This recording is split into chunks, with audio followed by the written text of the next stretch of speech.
sẽ vui bên người, người cho em nhiều ước mơ. Phải không em sai vì em hết yêu anh rồi. Trong tim em đã có anh nhiều không? Rồi ngày mai khi em đi liệu em có hay rằng tình yêu luôn cần thứ tha, để khi em đi xa anh thì em sẽ biết rằng bên em luôn luôn có anh nhìn theo. Bước trên đường xưa anh nhớ về ngày xưa khi anh có em bên cạnh, vẫn tươi cười bên anh mỗi ngày. Nụ cười ấy giờ đã xa thật xa. Đến khi nào em sẽ hiểu rằng từ ngày qua anh đã yêu em thật nhiều. Đến một ngày khi quay trở lại, chợt nhận ra anh quá yêu em người ơi.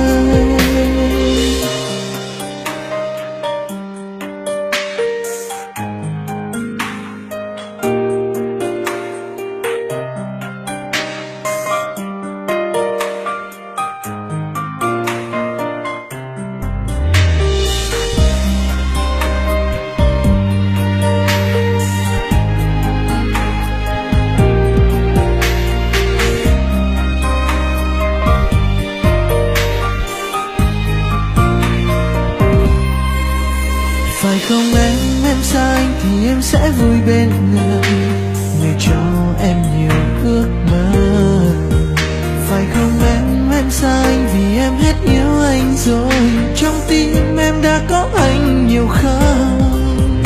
Rồi ngày mai khi em đi liệu em có hay rằng tình yêu luôn cần thứ tha, để khi em đi xa anh thì em sẽ biết rằng bên em luôn luôn có anh nhìn theo.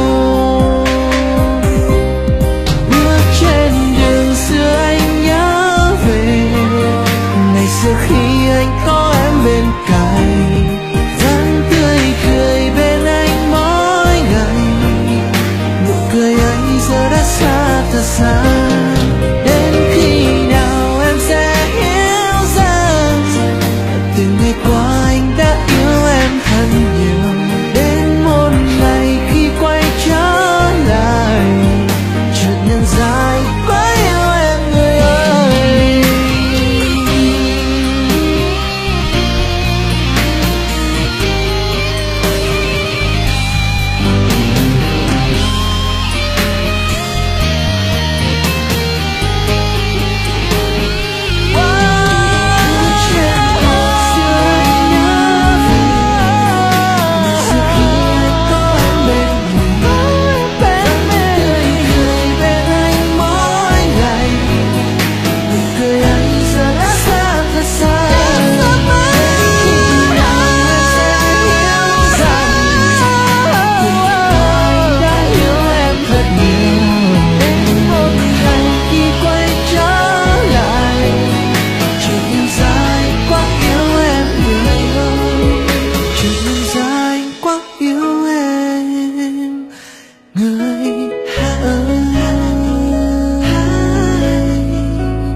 Phải không em xa anh thì em sẽ vui bên người, người cho em nhiều ước mơ.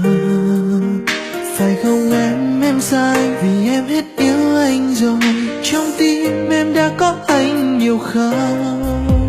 Rồi ngày mai khi em đi liệu em có hay rằng tình yêu luôn cần thứ tha, để khi em đi xa anh thì em sẽ biết